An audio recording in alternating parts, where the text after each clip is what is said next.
good hour of just doing that. It's getting late, and I'm cold, and in my Snuggie. Yes, I have a Snuggie, and I game in it. I got it from a guy at work. Thanks, Mark. Came in handy. Alright, so that's the first game in the Mega Man X series. A really good series. 8 main games with a couple spin-offs. This one is definitely one of the best. My second favorite of all of them. And I guess I'll let the ending play. I hope you guys enjoyed this, and next time if I do play a Mega Man X game, I think I'll get everything instead of going for a minimum percentage run. If you guys have any suggestions on another game for a Let's Play, feel free to email me. I'll put the email in the details and in the section below. So if you guys want me to do another Mega Man X game, just tell me. Or if there's another game completely, from a different series that you'd rather see, then just let me know. All right, and with that, all right, guys, thanks for watching. This was Fill in the Blanks. Thanks for watching Let's Play Mega Man X.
level out.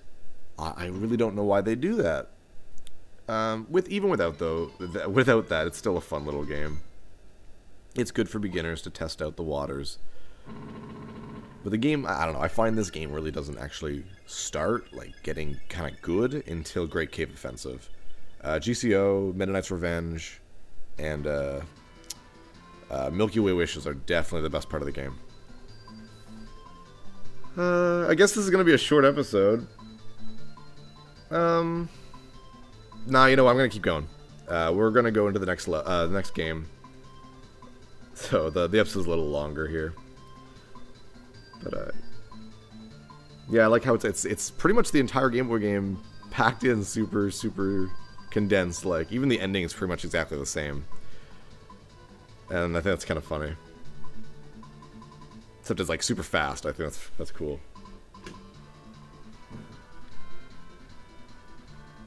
I like how the castle has, like, a sad face. I love Kirby. Kirby's so cute and just friggin' awesome. And yeah, I've always wondered this when I was a kid. Why are there so many Kirbys? Look at all those Kirbys there. Like, did they ever answer that? Like, is there more than one Kirby? Oh well, it doesn't really matter. Push it over a cliff. Oh no. Never mind, just gonna bring them to Wispy Wood to get some food. Wispy doesn't look happy. He's like, those are my apples. You jerks. Also, is it just me or do they look like they have saddles? Like the way Yoshi does. I've always thought that. There we go. Apparently Dyna Blade's a terrible mother and couldn't figure out how to feed and teach her chicks to fly, so Kirby had to do it. Went a little longer than I wanted to, so we'll do a series after, like, Dreams and the Victory Dance. Bam, yeah, that was super easy. What's my time? Oh, just under 2 minutes. Woo! Not bad. But yeah, it became this crazy iconic song.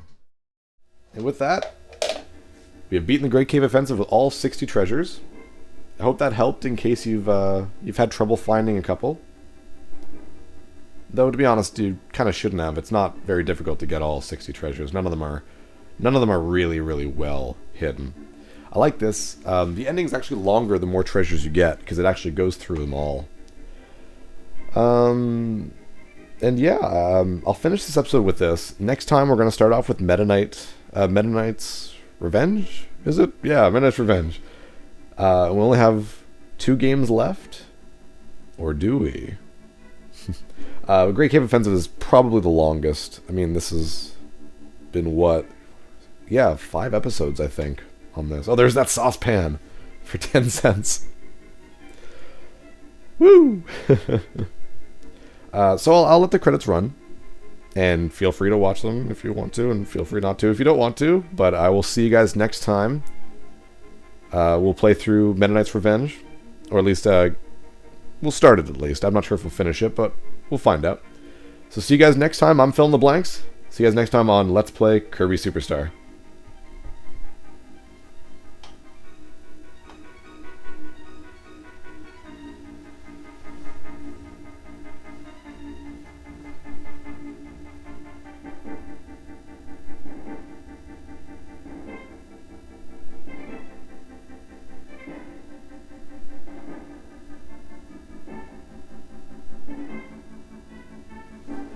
Okay, who hides a mannequin in an ancient castle?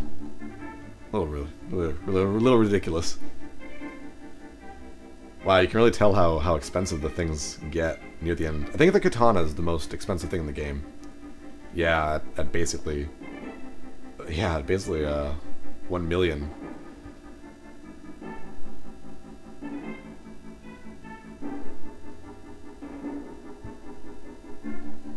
If you guys know any of the references that I missed, like the Spirit Charm, it feels like it should be something, like from a game or something. Same with Shell Whistle. If you guys know where these things are from, like tell me. I think that'd be a lot of fun to know where each reference is from.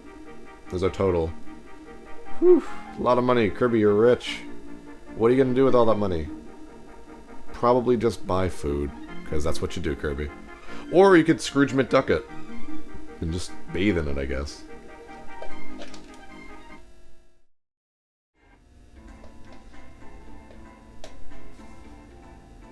That was quite the jump.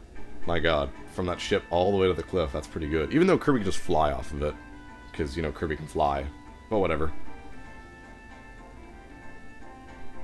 And kind of reminds me of the Mega Man X ending, which makes sense. It's pretty much the exact same thing. Except Mega Man wasn't riding on a sentient tire. Though, to be honest, that would have made the ending kind of funnier. So I guess because they didn't have any other place to put it, they have the cast of the characters and powers here. I don't know why. But, with that, Revenge of Meta Knight's done. It's a lot shorter than Great Cave Offensive, obviously. And I'm just gonna let the credits run, I guess. And we've only got one more game left that we know about. Yeah, I'm subtle. Very subtle about that. Left. So Milky Way Wishes is next, and I'll see you guys there when we get to it. I'm filling the blanks. See you guys next time on Let's Play Kirby Superstar.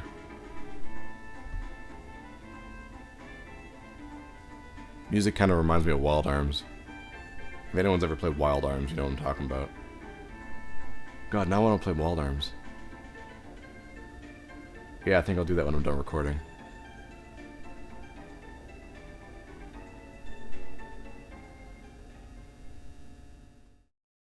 That we are done Milky Way Wishes.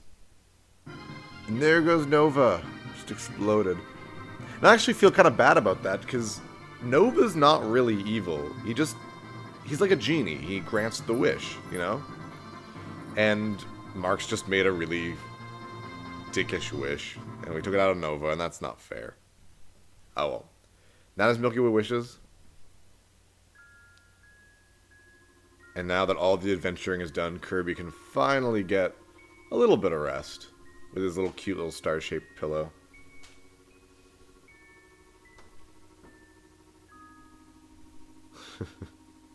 Kirby's pretty damn lazy.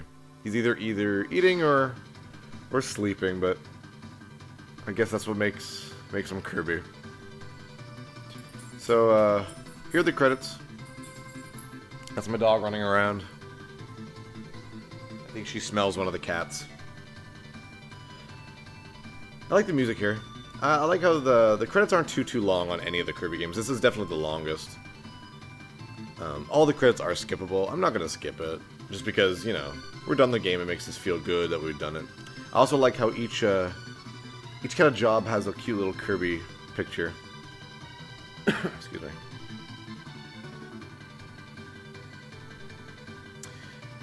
And that, my friends, is Kirby Superstar. Definitely one of the best Kirby games in the whole franchise. Though I will still say that the remake for the DS is better, and that's really impressive. It adds a few more games and a few more variations of the games, including the ability to play through Meta Knight through all of the games. Adds, like, I think 4 new bosses, and it's a big improvement. It's really good.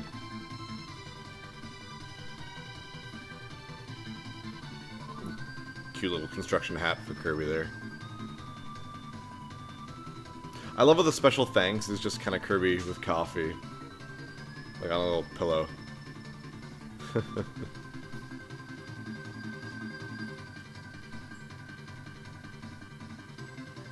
Yeah, it's a lot longer than I remember. How high do these clouds go?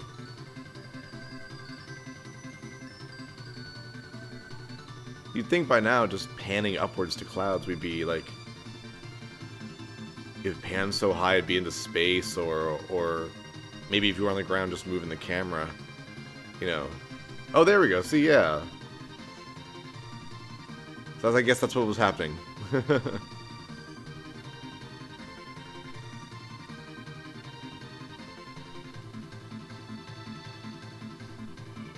We got the producer, Satoru Iwata, and Shigeru Miyamoto. Of course, everyone knows them. Satoru Iwata is now the president of Nintendo. He wasn't back then. Back then, it was Hiroshi Yamauchi.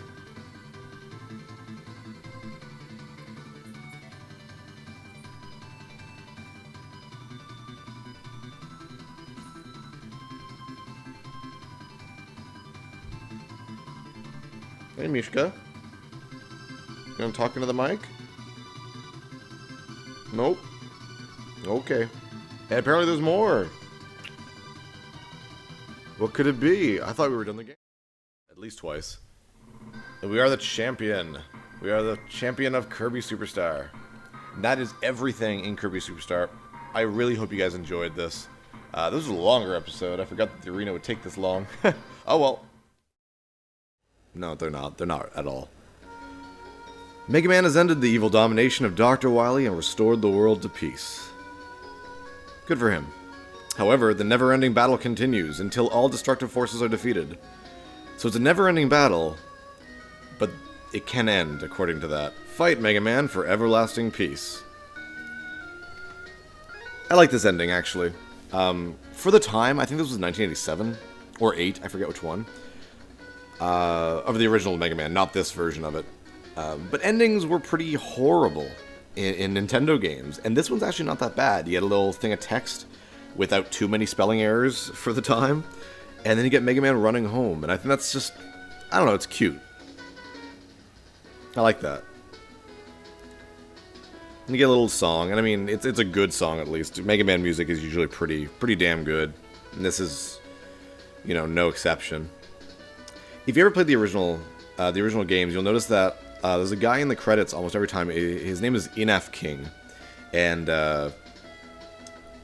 that is Mega Man's creator, Inafune something. I can't believe I don't remember it. But I love that, how Mega Man kind of sheds his armor, I guess? Keiji Inafune, by the way, that's his name. I have no idea if I'm pronouncing it properly. But I love that. You can see Roll and Dr. Light. And I mean, they're like not even mentioned in the game, but Capcom cared enough back then to put them in the ending. I think that's really cool. So we are done the very first Mega Man game. And with that, next episode we're going to start on Mega Man 2, which is widely regarded as the best Mega Man game of all time. Let's 4 and 5 and 6 and 7. This is a great ending. I think it's probably the best ending theme in any Mega Man game. Music's fantastic. It's really, I don't know, it's somber, but it's in a really good way. Mega Man changes to different powers, which, I don't know. When I was a kid, I thought that affected the weather for some reason. And I didn't know what the hell that was. It was like, oh, it's raining boomerangs. What? Those are cherry blossoms. Japanese culture there. But I love this ending. It's just, I don't know what it is about it. The first one was kind of uplifting, the way Mega Man walked home. But in this one, it's very much like, I don't know, Mega Man's deciding whether or not, you know, like, how long will I have to do this? When will I finally defeat Dr. Wily? I don't know, I like it. You know, sees his home, I guess. Throws down his helmet. Runs off. I don't know. There was actually a novelization of Mega Man 2. I think it was like the book series. I think it was called Worlds of Power, something like that. Where they novelized a bunch of old Nintendo games.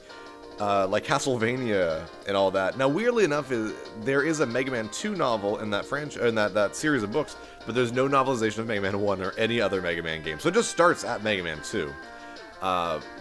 I used to read it like crazy when I was a kid. I would go to the library and I would get it a lot. And it's a super fast read. I mean, even as a kid, I think it was like maybe a 2 to 3 hour read. But it was great to see video games in a non-video game format. And that wasn't also a cartoon, because back then, that was it. Those were your two forms of video game culture. Oh, and Nintendo Power. So anyways, this book starts off where all of a sudden Mega Man, who is a robot, is under this experiment with Dr. Light, and he actually becomes a real boy. Which is a little silly. But anyways, it wrote the ending really kind of somberly. And I liked it, how at the very end, Mega Man decides to live his life as a little boy, throws his helmet down, and runs off. Now, obviously, Mega Man 3 happened, so he didn't live his life as a little boy. And that's not canon, by the way. He doesn't become a real boy in any of the actual Mega Man games. He is a robot.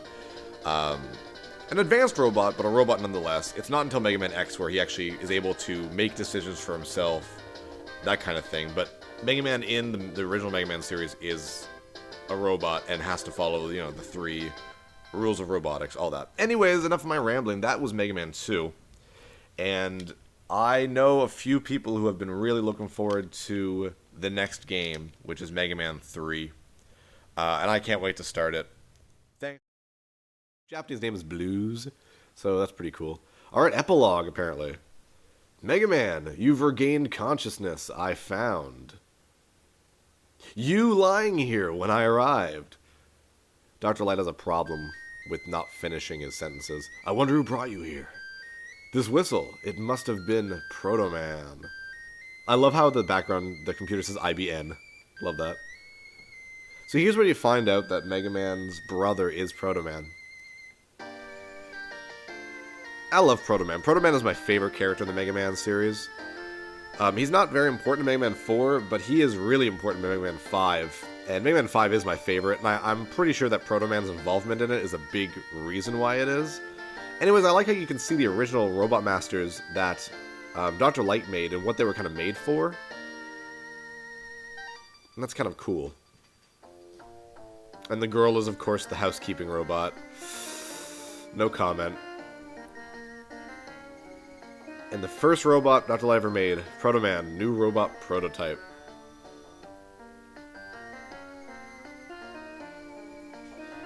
Definitely a pretty cool ending. And I don't know what that thing is on the tree. Is that like a bird? Because it kind of looks like a very small version of the Dr. Wily ship. Oh well, whatever. So we go through the usual Robot Master kind of countdown thing and who built them. Funny fact, in case you didn't know, Mega Man 1 is the only Mega Man game in the original, like, 1 through 8 that were created by Capcom. Mega Man 2, 3, 4, 5, and 6, 7, and 8, and I'm not sure about 9 or 10, but I know for a fact 1 through 8, were all made by fans in Japan. They always have these contests where people would submit their Robot Master designs, and then Capcom would take them, fix them up a bit, and make them into actual Robot Masters. And I think that's really cool, and I guess they give out golden cartridges of the games to the people who won those contests. And now those golden cartridges, they go for ridiculous tons of money in Japan and in America. What's kind of cool in Mega Man 6, Nightman and Windman were actually made by an American and a Canadian, so that's actually really, really cool. Other than that, all of them have been used to, have been made by Japanese fans. But I think it's really cool that Capcom used to, care enough about its fans to involve them in things. Nowadays, Capcom just seems to be content on canceling everything and making terrible, terrible games. I'd love to be proven wrong, but I'm sorry, but Capcom hasn't done anything really worthwhile in a long time. Though I did like Asura's Wrath. And of course I like Street Fighter, but oh my god, so many versions of Street Fighter. Anyways, that is the end of Mega Man 3. And guess what, guys? If you thought that was the end of Mega Man The Wily Wars, you are wrong. You are very wrong. Because there is still a little bit left. The rest of the stuff in this game is... Okay, come on, I'm pressing start. Let me go back to the... It's really bad at actually getting Dr. Wily. And there goes the tower, because apparently, without Dr. Wily in there, it just explodes. Into probably the most yellowish cloud I've ever seen in an explosion. Here's the little ending. It's not a very good ending. They put, like, very little work in this. It's pretty much just, let's chase after Dr. Wily, and they list all the Robot Masters from Mega Man 1, 2, and 3. And Wily Tower. And that's just such a lame-ass ending. Anyways, Wily Wars is a great game. But, again, as I said in the first episode, it has never come out in North America. Actually, that's technically not true. Anyone who remembers the Sega Genesis back in the day might remember the Sega Channel, which was kind of like an online thing where it's a subscription-based online thing or through cable actually, I think, where you could download and play games for a subscription fee. And Wily Wars was actually one of those games. That's the only form it ever came out in North America. In Europe and in Japan, it actually had a cartridge version. But not North America. So in order to play this in America, you need to either A, get a Japanese version of the game, get a European version of the game, and then get a European Mega Drive, and then I'm pretty sure you even need a European TV. I'm not 100% sure on that. I'm not much for importing European games. Or you can just do what I did and get a reproduction copy of the game to play on a North American Sega Genesis. And that's not too expensive either. I think it cost me like $40. It's not hard to find. A lot of reproduction websites have it for not too expensive. And it works just fine. So just make sure that if you do a repro copy, that the save function works. Because I've heard a lot of people getting a reproduction copy, and the save function will not work. And without the save function, you cannot open up Wily Tower unless you sit there and beat all 3 games all at once. So anyways, Dr. Wily escapes, and Mega Man sits there and lets them, because he's such an idiot. But yeah, anyways, if you do get a repro copy, just ask the person who's making it, will the save function work? Because if it doesn't, it's not worth it. So yeah, thank you for playing. You're welcome, Capcom. Thank you for bringing out this game everywhere but North America, you jerks. Seriously, why isn't this out on the Virtual Console or anything yet? Whatever, I never understood Capcom. But that's it. That's the end, guys.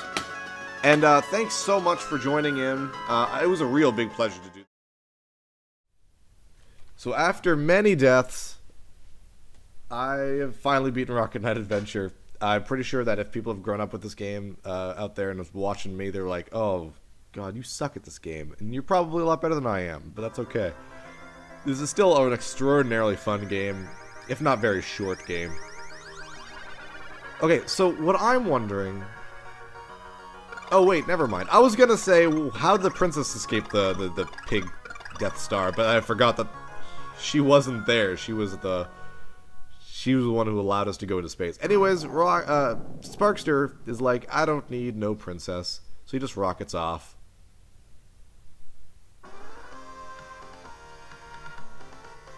Into very 8-bit looking clouds. Oh well. I like this though. I wonder how much fuel he has in that jetpack, because I mean, my god.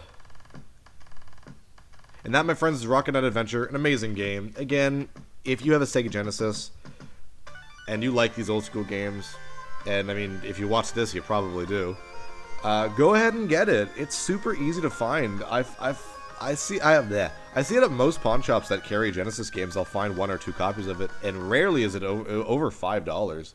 I got it for like $3, and this is before I even knew what the hell it was. But I thought that, you know, holy crap, possum with a rocket and a sword. Why not pick it up? So please do. There is a sequel on Xbox Live and PlayStation Network. I've heard it's okay at best. It's not amazing.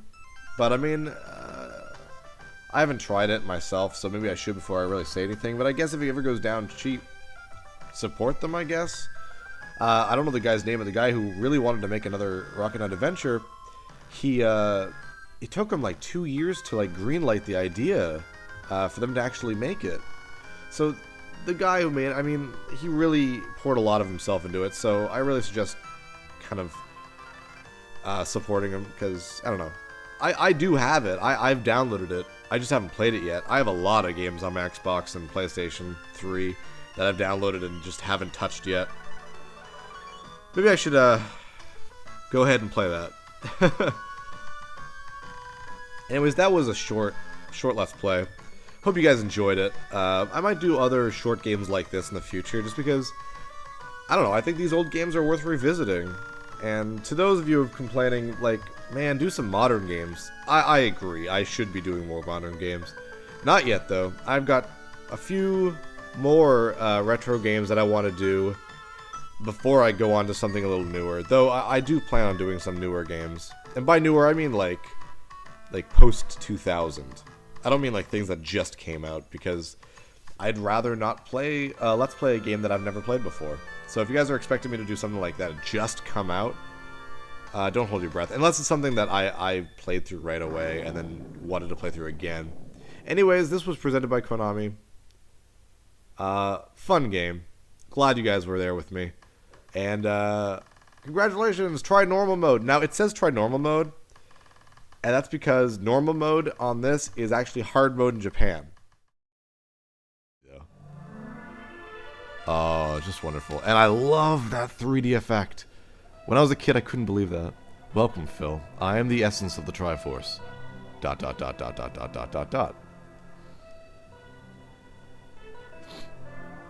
Triforce will grant the wishes in the heart and mind of the person who touches it. You can talk a little faster there, Triforce. If a person with a good heart touches it, it will make his good wishes come true. If an evil hearted person touches it, it grants his evil wishes. Thank you. That's logic. Yep. Oh, come on, Triforce, hurry it up. I know I've taken a while to save the world, but I don't have all day here. The stronger the wish, the more powerful the Triforce's expression of that wish. What the hell does that mean? How can a wish be strong? Like, is it like the more you want it? That would make sense, I guess, actually. Whatever. Ganon's wish was to conquer the world. That wish changed the Golden Land to the Dark World, I'm guessing is the next word? Yes, it is. Ganon was building up his power here so he could conquer the Light World and make his wish come completely true. So in other words, the Triforce didn't even grant his wish completely. That's a bunch of bullshit.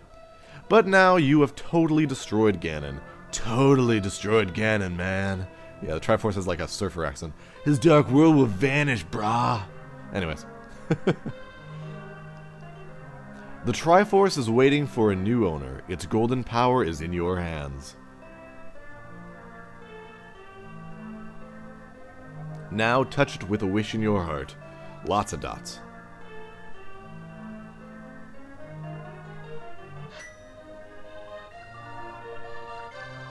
Yay!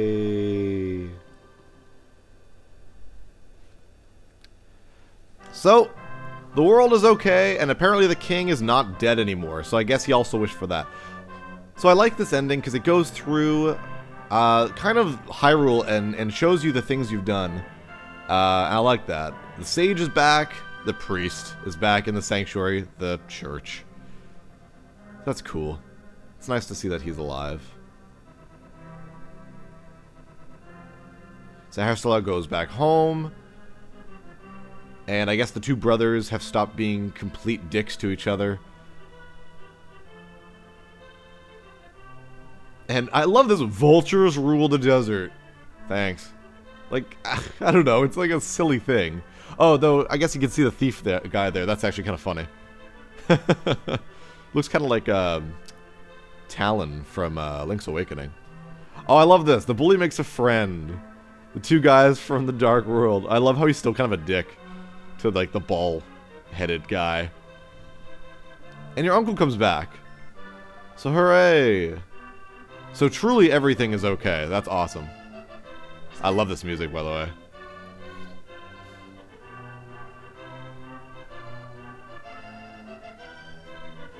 And even parts that we only went to once that didn't really have much to do with anything, they show us that. So the Zoras are doing okay. And the witch and the assistant. Yeah. I always found that the assistant kind of looks like, I think her name's Hazel or Maple, something like that. In Link's Awakening. A couple of the other games, too. There's like a witch, and she actually has a name and stuff. She's a recurring character. They're the Lumberjacks. They had very little to do with the story, so I don't even know why they get their own little thing. Hi, guys. Have fun. Ah, the flute boy, though. Yeah, it turns out if you actually go back and bring the ocarina back to the kid, which I did not do this playthrough, he turns into a little tree. He's kind of like okay with what's happened and kind of like moves on and becomes a little tree. It's kind of interesting. So the Queen of Fairy, Venus, the big fat queen lady, she's now much hotter. Good for her. The Dwarven Swordsmiths, they're just doing exactly what they've been doing. So good for them. Oh, look at them. Now they get to bow. Again, great 2-frame animation. The bug-catching kid is back to normal, I guess, because if you remember from like the second episode, he had like a flu or a fever or something. So yay for him.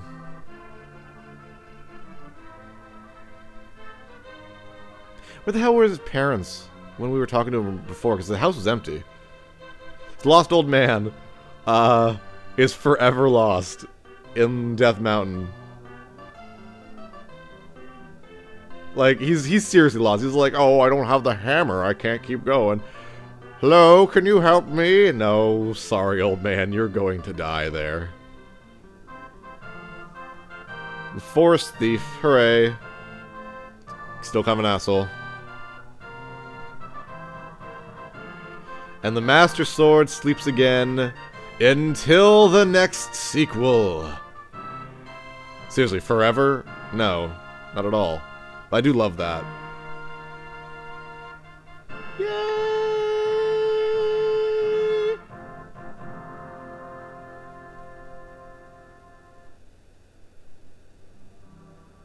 So guys, hey, thanks for joining me on this awesome, awesome game. One of my absolute favorite games ever. Definitely my like top 5 for the Super Nintendo. And it's definitely, in my opinion, the best Zelda game. If I had to say a second one, I'd probably say Link's Awakening. Though, to be honest, I have a soft spot for the Oracle games, too. If you haven't already noticed the trend that I much prefer the 2D Zelda games over the 3D Zelda games. Not because the 3D Zelda games are bad, it's nothing like that, because they're very, very good.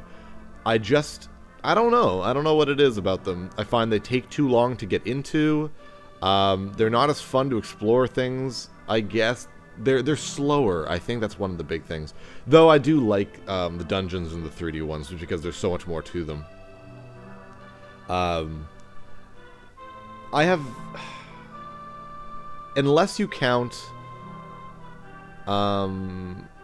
the 2 games for the DS, I've played all the 3D ones except for Majora's Mask.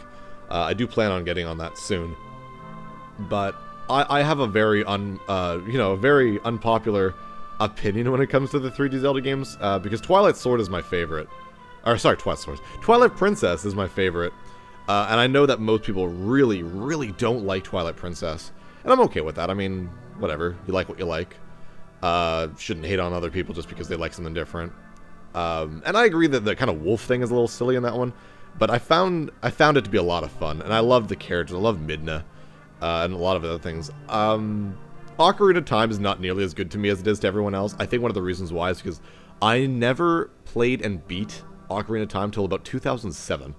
That's like 9 years after the game came out, and though I'd played it many times beforehand, I mean, I've gotten to Adult Link like tons of times, just never sat down and played through it completely. So I guess it doesn't have that kind of nostalgic value that it does for other people. And Majora's Mask I just couldn't get into. I really do want to play it though. Wind Waker I loved. Skyward Sword, I wanted to like it a lot more than I ended up liking it. It had a lot of problems, but it's definitely very good. So it's nice to know that at least there's no really bad Zelda games if you don't count the CDI Zelda games. But yeah, Twilight Princess is my favorite 2D one, or sorry, 3D one. I don't know why, I just like the feel of it. Even though I'm usually a fan of like cartoony non-realism, I actually really like the way Twilight Princess was presented. And I'm really just hoping that the next Zelda game for the Wii U, the next full 3D Zelda game, kind of goes in that direction. And again, normally that's not like me. I loved Wind Waker's visuals, and I loved Wind Waker's like HD. I love those visuals too. But Skyward Sword was kind of that, I don't know, that sort of mix between realism and cartoony, and now I think it's time for another realistic one. Now, the way it says games, by the way, these are not deaths, okay? Because I've only died a few times, a couple, like two, three, but I had fairies. These are the amount of times I've saved and quit, which counts as a death according to this. So that's a little stupid. So deaths, none. I had no deaths because I had fairies. So it's gonna say how many like games I've had, but yeah, 29. That's bullshit. That's the amount of time I saved and quit. I wish you didn't count that, but whatever. But yeah, hey, that's the end of this Let's Play. Thanks again for being here, guys. And hopefully I'll do another Zelda game later, because I really would like to do another one. But until then, I'm Fill in the Blanks. See you guys next time.